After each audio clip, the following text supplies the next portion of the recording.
teachers and my friends. मुझे अपने future में MNS करना है, जो कि मिलिट्री नर्सिंग सर्विस है, और उसके लिए मैं बहुत तैयारी कर रही हूँ। Thank you. My name is Rakhi Sneha. A big clap for Rakhi Sneha. और कोई?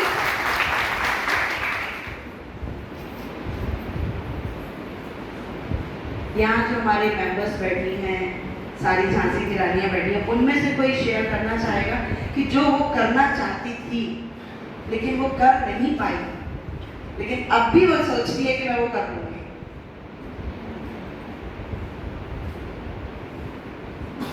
पीछे भैया लोगों को मत देखो, सब जो है नहीं आज वो लोग नहीं है, आराम से आप लोग बात कर सकते हो।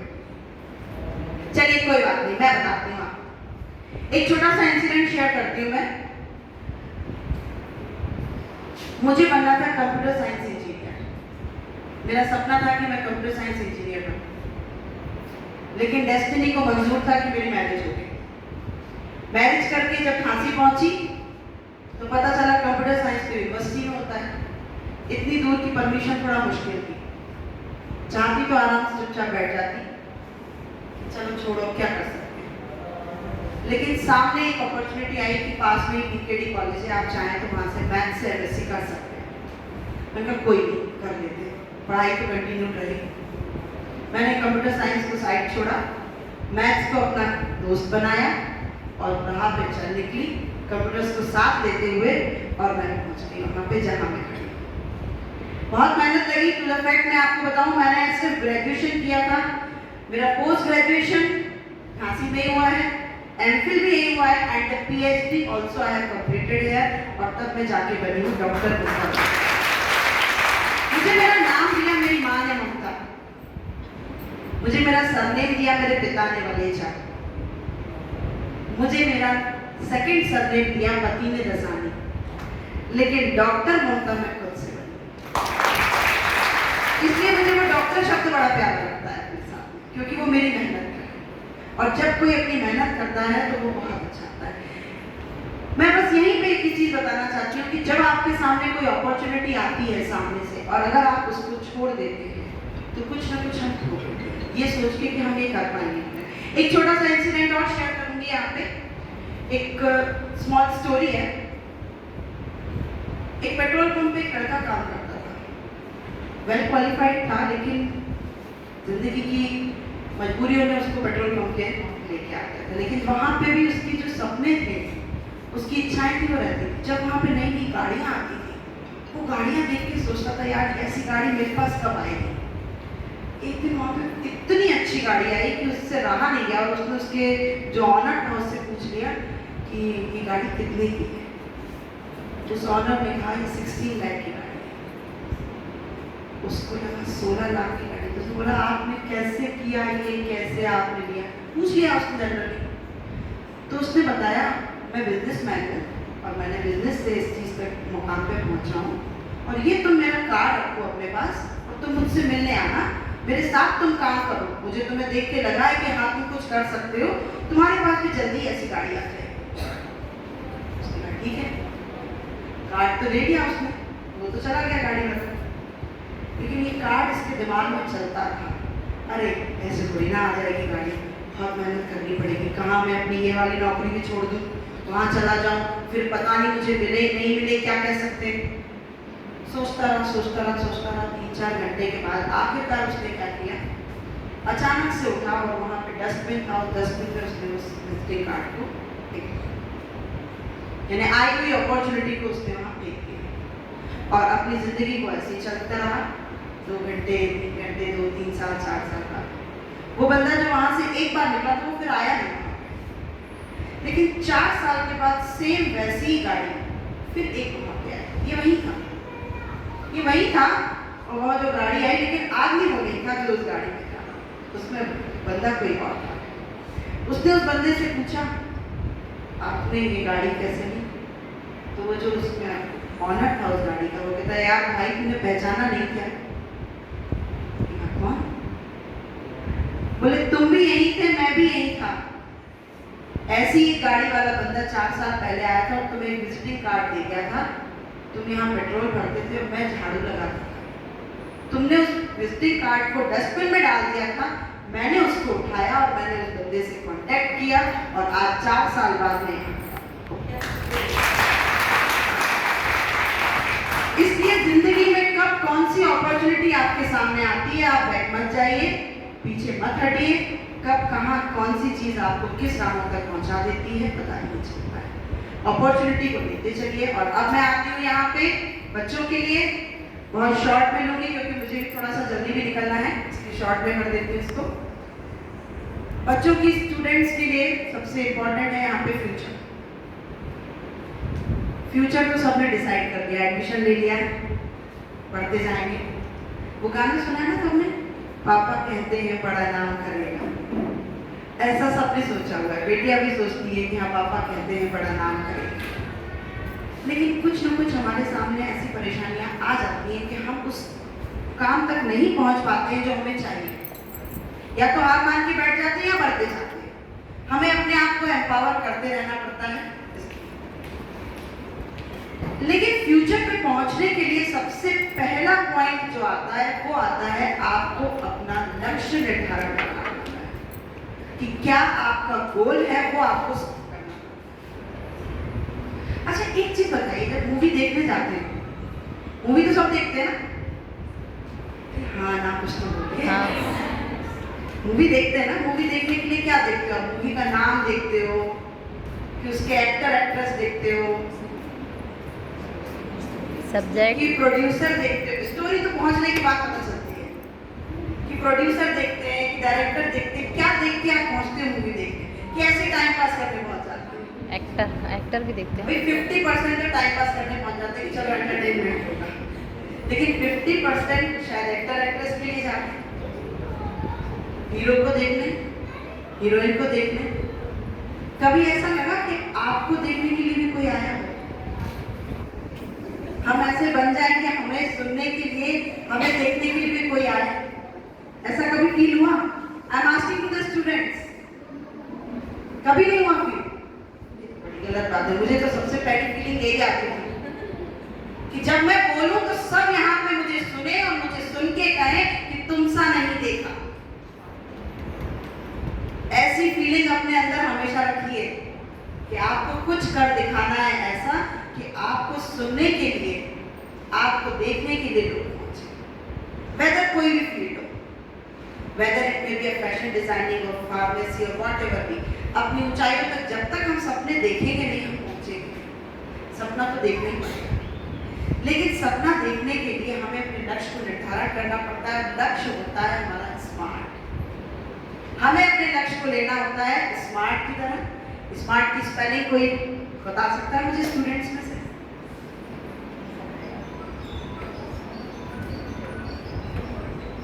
अरे अभी इतनी बढ़िया स्टोरी सुनाई आपको कि अपॉर्चुनिटी जब मिले मत छोड़ो। कोई भी स्मार्ट की स्पेलिंग बता दो आके, क्योंकि मुझे नहीं आती है।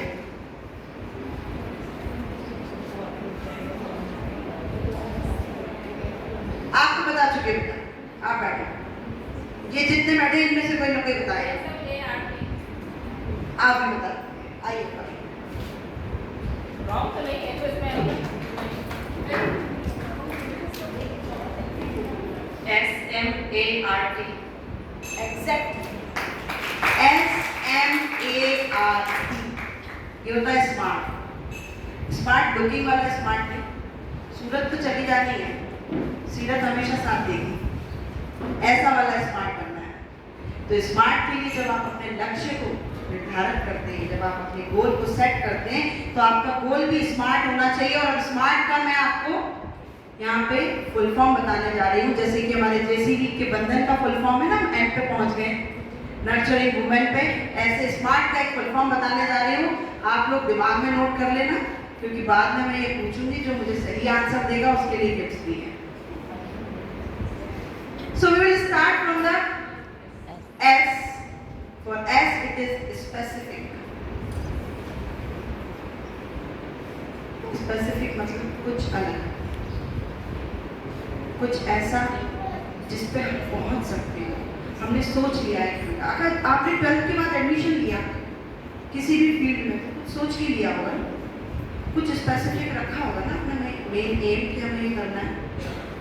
एक लड़की थी, फिर आपको यहाँ पे छोटा सा एक लड़की का स्टोरी बताऊंगी। उसने अपना 11th 12th किया पीसीएम सब्जेक्ट से, और आफ्टर 12th उसके पास में जो बैकग्राउंड था उसका या जो सारे सर्कमस्टेंसेस थे, उन सर्कमस्टेंसेस ने उसको मैथ साइड में या फिजिक्स साइड में या पीसीएम में जाने नहीं दिया। सर्कमस्टेंसेस ने उसे कॉमर्स में एडमिशन दिला दिया। उसने कॉमर्स में पढ़ाई शुरू की है, 2-3 महीने तक कॉमर्स में पढ़ाई करती रही, और 3 महीने के बाद जब उसने अपने रजिस्टर्स देखे मैथमेटिक्स के, फिजिक्स के, केमिस्ट्री के, तो उसको लगा कि मेरे लिए कॉमर्स बना नहीं है, मुझे तो इसी में एडमिशन लेना है। अक्टूबर में जब एग्जाम फॉर्म भरे जा रहे थे, तब वो पहुंची एक ऐसे कॉलेज में, English medium, through out English medium की स्टूडेंट पहुंची एक हिंदी मीडियम कॉलेज में कि मुझे मैथ से बीएससी, पीसीएम से बीएससी करना है, मुझे एडमिशन चाहिए। उन्होंने बोला अब एडमिशन नहीं हो सकता, क्लोज हो चुके हैं। बोले नहीं, कैसे लेकर के आप कराइए? तो बोले होगा तो प्राइवेट एडमिशन होगा। बोले कोई प्रॉब्लम नहीं है, प्राइवेट ले। फैमिली ने सपोर्ट किया, प्राइवेट एडमिशन लिया, प्राइवेट एडमिशन लेके बीएससी में पहुंची।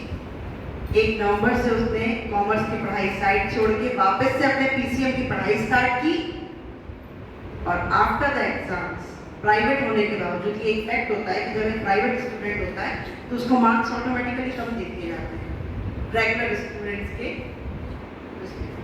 तो जब उसने यहाँ पे पढ़ाई की अपनी, और जब रिजल्ट आया तो उस लड़की ने अपने कॉलेज में फर्स्ट ईयर में टॉप किया।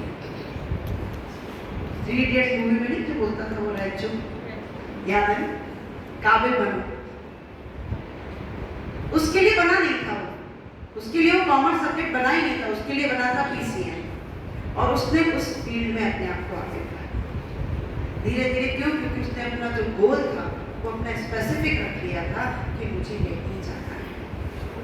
आपको भी अपना गोल क्या रखना है? स्पेसिफिक रखना है। आपने जब एडमिशन लिया है जिस भी कोर्स में, उस कोर्स में सिर्फ डिग्री पाने के लिए लिया है या कुछ करने के लिए लिया है? सबसे पहले तो ये सोच लीजिए, और क्या करने के लिए है ये स्पेसिफिक करना चाहिए। Then for S it is specific, then M से कोई बता सकता है क्या हो सकता है ऐसा लक्ष्य? आई am asking the students only. Motivation, ठीक है, ओके। Any other? अच्छा, गाने कौन कौन सुनता है? सब सुनते हैं ना गाने? चांद वाले कितने सारे गाने होंगे ना, चांद तारे तोड़ना, कोई आजकल ला पाए चांद तारे? नहीं ला पाए ना? इतना कह दे कि आइसक्रीम ले आऊंगा, चॉकलेट ले आऊंगा तो ले आएगा, यानी उसकी पहुंच तक का है। हमें अपना लक्ष्य भी अपनी पहुंच तक का ही रखना है। Measurable, M is for measurable, जिसको आप मेजर कर सके। वो जो लड़की जिसने बीकॉम छोड़ के बीएससी में लिया एडमिशन, उसको पता था कि वो कर ले जाएगी। उसने हिंदी इंग्लिश मीडियम को साइड छोड़ दिया और उसने मेजरेबल रखा, अपना नाप लिया कि हाँ मैं इस चीज को कर सकती हूँ, मैं 3 महीने में उसको कवर अप कर लूंगी। जुलाई, अगस्त, सितंबर, अक्टूबर छोड़ के 5 महीने साइड छोड़ के नवंबर, दिसंबर, जनवरी, फरवरी में वो कवर अप कर लेगी, उसको पता था। अगर उसने मेजर नहीं किया होता अपना गोल, तो वो तो फर्स्ट ईयर में फेल हो जाती, उसका मोटिवेशन कहाँ जाता? तो अगर आपने गोल सेट किया है तो सबसे पहला स्पेसिफिक रहेगा, secondly it should be measurable, कि आप उसको मेजर कर सके कि हाँ वाकई हम ये चीज कर सकते हैं। And number 3 is for a, ambitious, okay? Any other word? Achievable, okay? Any other word?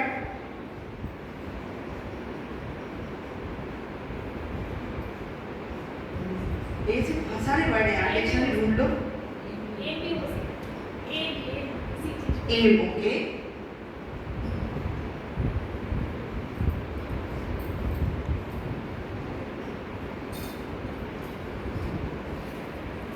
Activation, अगर आपका लक्ष्य स्पेसिफिक स्पेसिफिक है, आपने सोच लिया है मुझे क्या करना है, आपने उसको मेजर कर लिया है कि हम इसको इतने समय में कर लेंगे या हम कर सकते हैं, तो उसको एक्टिवेशन मोड पे लाना पड़ेगा। स्मार्टफोन खरीद देते हैं, चलाना नहीं आता, एक्टिवेशन में लाना पड़ता है उसे। उसमें सारे फैक्टर जो है आपको डाउनलोड करने पड़ते हैं, उसको एक्टिवेशन में लेके आना पड़ता है, उसकी गैलरी पूरी फुल करनी पड़ती है। गैलरी आगे कह लीजिए ऑप्शन सारे ले लेते हैं, यूज करना नहीं करना वो बात है, हमारे पास फोन में व्हाट्सएप भी है, हमारे पास फेसबुक भी है, सब है, लेकिन यूज करना नहीं करना ये आपके ऊपर है। तो एक्टिवेशन भी जरूरी था। स्पेसिफिक तो कर लिया था उसने गोल में, उसी लड़की पे आ रही है वापस, स्पेसिफिक कर लिया था उसने गोल, उसने मेजर भी कर लिया कि मैं 4-5 महीने में उसको कवर अप कर ले जाऊंगी। अगर एक्टिवेशन मोड पे नहीं आती तो कोई गोल नहीं था। एक्टिवेशन मोड पे आना बहुत जरूरी होता है। आपको एक्टिवेशन मोड पे अगर आप आते हो तो फिर तब ही आप अपने गोल तक पहुंच पाते हैं। सो अगेन मैं बार बार इसीलिए रिपीट कर रही हूँ क्योंकि आप लोगों के लिए गिफ्ट्स हैं यहाँ पे। Specific, measurable, activation, then R बहुत सिंपल है। हाँ जी,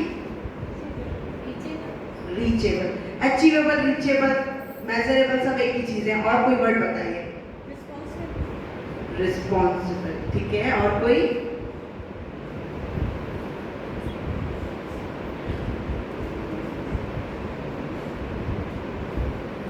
any other?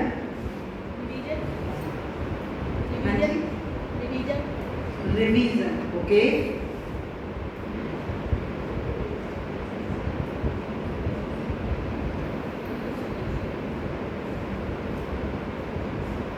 For R it is relevant. Relevant मतलब मिलता जुलता। 11th 12th PCM से किया था, कॉमर्स करना नहीं था, BSc मैथ्स में एडमिशन न लेके BA में ले लेते, कहाँ जाते? कुछ नहीं कर पाते, मिलता जुलता था। एक स्टूडेंट की मैं कहानी बताऊंगी BA में आपको, जैसे कि बताऊं कि मैं एक लेक्चरर हूँ, मेरे पास एक स्टूडेंट थी, उसके दादाजी ने उसका एडमिशन करा दिया था BBA में। She was a Hindi medium student, वो बचपन से हिंदी मीडियम से पढ़ी थी, उसको इंग्लिश नहीं आता था बिल्कुल, लेकिन BBA यानी बिजनेस एडमिनिस्ट्रेशन में एडमिशन लेना और उसके बाद उसकी पढ़ाई करना बहुत टफ टास्क था उसके लिए, और साथ में मैथ्स पढ़ना तो और भी टफ टास्क था, क्योंकि एडमिशन लिया, 11th 12th कॉमर्स से किया, BBA में एडमिशन ले लिया, बहुत मुश्किल था उसके लिए। लेकिन जब उससे बात की गई, मैंने उसको पढ़ाया, मैं उसको मैथ्स के सम अकेले पढ़ाती थी, सिंगल बिठाल के, कि तुम ये क्वेश्चन करना है। इनफैक्ट एग्जाम था 2 घंटे के बाद में, 2 घंटे पहले मैंने उसको बिठाल के 4-5 सम कराया कि तुम इतने सम कर लेना तो तुम पास हो जाएगी, क्योंकि एक आइडिया हो जाता है कि ये क्वेश्चन आने हैं, तो मैंने वही सम उसको कराए एंड लकीली वही सम्स एग्जाम में आए। लेकिन उसके बाद भी वो जब वो नहीं कर पाई, एग्जाम के बाद आई, बोले मैं नहीं कर पाई, तो मैंने सोचा तुमने BBA में एडमिशन लिया क्यों? बोले मैंने दादाजी ने देखा, बस दादाजी ने बोला कि तुम बिजनेस में जाओ। तो फिर मैंने उससे बोला तुम क्या चाहती थी? बोले मैं ड्राइंग बहुत अच्छी करती हूँ और मुझे उसी फील्ड में कुछ करना था, लेकिन मेरे दादाजी बोले इस फील्ड में कुछ भी नहीं रखा है, तुम कुछ नहीं कर पाओगी, इसमें ये लिख रही हो। मैंने कहा एक काम करना, तुम अपने दादाजी को लेके आना। वो अपने दादाजी को लेके आई, मैंने उनसे बात की, उन्होंने उनसे बोला आपने इसको BBA में एडमिशन क्यों दिलाया? बोले ये कुछ पढ़ लिख के बन जाए। मैंने कहा वो कुछ नहीं बन पाएगी। वो जब एग्जाम में आंसर लिखती थी तो हम लोग व्हाट्सएप पे मैसेज लिखते हैं हिंदी के शब्दों को इंग्लिश में, वो वैसे लिखती थी आंसर्स। तो ऐसा स्टूडेंट के लिए BBA पास करना कितनी, हम अगर UP है, अगर उसको नकल भी करा देते तो भी ना पास हो पाती हो, तो भी नहीं हो पाती, क्योंकि वो लिख ही नहीं पाती थी, उसका ध्यान पूरा रहता था सिर्फ ड्राइंग में। उसके दादाजी को बहुत समझाया लेकिन वो नहीं माने, वो ना माने, बोले नहीं मेरी बेटी तो BBA करेगी। ठीक है भैया, क्या कर सकते हैं। फाइनल ईयर तक वो 4 साल मैंने उसको पढ़ाया वहाँ पे, लेकिन 4 साल में बंदी सिर्फ 2 सेमेस्टर पास आउट कर पाई। हर सेमेस्टर में 4 सब्जेक्ट में बैक आता पढ़ाती रही, लेकिन उसके दादाजी नहीं माने तो नहीं माने। फिर मैंने वो कॉलेज छोड़ दिया, तो मुझे नहीं पता उसका आगे उसका क्या हुआ, उसने आगे उस चीज़ को कंटिन्यू किया या नहीं किया ये नहीं पता मुझे। लेकिन जब आपके पास में आपका मिलता जुलता यानी आपके पसंद का सब्जेक्ट या आप जिस सब्जेक्ट में अपने आप को कंफर्टेबल समझते हैं, अगर उस सब्जेक्ट को अगर आप लेके नहीं चलेंगे तो आप कितना भी बड़ा लक्ष्य अपने सामने रख लें, उसको पाना बहुत मुश्किल हो जाता है, बहुत ज़्यादा मुश्किल हो जाता है लक्ष्य को पाना। इसलिए हमेशा अपने लक्ष्य को, यहाँ पे जितनी भाभियाँ बैठी हैं, भैया बैठे हैं, आप सबको भी एक चीज़ समझाना चाहूँगी कि अपने बच्चे के हॉबीज को, उसके अपने बच्चे के इंटरेस्ट को पहचानिए और अगर वो जो करना चाहता है उसको वो करने दीजिए, अपनी इच्छाएं उसके ऊपर बिल्कुल मत डालिए। हाँ, अगर आपको अपनी इच्छाएं अपने ऊपर डालनी है तो उसके दिमाग में बचपन से ही उस चीज को सेटअप कीजिए उसके माइंड में कि तुमको, जैसे डॉक्टर्स के बच्चे ज्यादातर डॉक्टर्स ही होते हैं, ज्यादातर क्यों? क्योंकि उनके बचपन से उनके माइंड में वो चीजें सेट होती हैं। लेकिन ये कोई जरूरी नहीं है कि एक बिजनेसमैन के बच्चे बिजनेसमैन ही बने या एक जॉब ओरिएंटेड के बच्चे जॉब करें। मे बी जॉब ओरिएंटेड का जो बच्चा है वो बिजनेस करना चाहे और जो बिजनेसमैन का है वो जॉब करना है। ज्यादातर होता है ये कि इकलौता बेटा है, मेरे साथ में कौन काम करेगा। अरे उसको छोड़ दो, उसको उसकी ऊंचाइयां छूने दो, बिल्कुल मत रोको। हाँ, बस डोर अपने पास जरूर रखो, कटने मत दो डोर को, लेकिन छूने दो ऊंचाइयां पतन की तरफ, कहीं भी रोक होती है। So again I come here, S for specific, M for measurable, A for activation, and R for relevant, and the last is T. T. अच्छा, ये बताइए कि बी फार्मा कोर्स हुआ, बीएससी कोर्स हुआ, बीटेक कोर्स हुआ, सरकार ने या एजुकेशन ने उसके साथ क्यों बात रखी है कि 3 साल में बीएससी करना है, 4 साल में बीटेक करना है, एमबीबीएस 5 साल में भी होगा, उसके बाद एमएस करना है। अगर हम कॉमर्स पे आ जाए 3 साल में कीजिए, फिर एमकॉम कीजिए, फिर एमफिल 2 साल का होगा, पीएचडी के लिए इतना ये सब चीजें क्यों कर रखी है? एडमिशन ले लिया, करते रहेंगे, आपसे क्या दिक्कत है? कोई तो रीजन होगा। Time bound, T is for time bound. अगर हमने अपना टाइम बाउंड नहीं किया अपने लक्ष्य को तो पूरी जिंदगी निकल जानी है, वो लक्ष्य नहीं है। हमें कहीं ना कहीं समय में भी उसको बांध के चलना पड़ेगा। अगर हम समय में बांध के नहीं रखेंगे अपने लक्ष्य को तो वो तो भाग जाएगा, या तो भाग जाएगा या वहीं रुक जाएगा, जहां से चला था वहीं रुक जाएगा। तो एक गाना जरूर सुनाऊंगी अपने लक्ष्य के लिए, चले थे साथ मिलकर, चले थे साथ मिलकर, तुम्हें रुकना पड़ेगा मेरी आवाज से। लक्ष्य को भागने मत दीजिए, उसको ये गाना सुनाते रहिए कि तुम्हें लेके हम चले थे और साथ ही चलना मेरे, ना तुम रुकना ना मुझसे आगे जाना। So here smart is S for specific, M for measurable, यहाँ तो बहुत सारे गिफ्ट्स लगती है लगता है, A for activation, R for relevant, and T is for time bound. आपका लक्ष्य ऐसा होना चाहिए। अगर स्मार्ट आपका लक्ष्य है तो डेफिनेटली आप अपने लक्ष्य तक जरूर पहुंच जाएंगे। लेकिन एक चीज और ध्यान रखूंगी, जब हम अपने लक्ष्य की तरफ जाते हैं तो कभी भी ऐसा नहीं होता कि आराम से पहुंच जाते हैं। बहुत लोग होते हैं पीछे खींचने वाले भी, रोकने वाले भी, स्पीड ब्रेकर भी मिलते हैं, सब मिलते हैं। अगेन एक लास्ट सॉन्ग से इसको एंड करूंगी आपके लक्ष्य को, आपके लिए। रुक जाना नहीं तू कहीं हार के, कांटों में चलते मिलेंगे साए बाहर के। ओ राही ओ राही ओ राही ओ राही। रुकना नहीं है, अपने रास्ते पे चलते रहना है। एक ना एक दिन हमारे मंजिल तक हम जरूर पहुंचेंगे और अगर टाइम को साथ में लेके चले तो हमारी मंजिल भूल नहीं होगी। Thank you so much.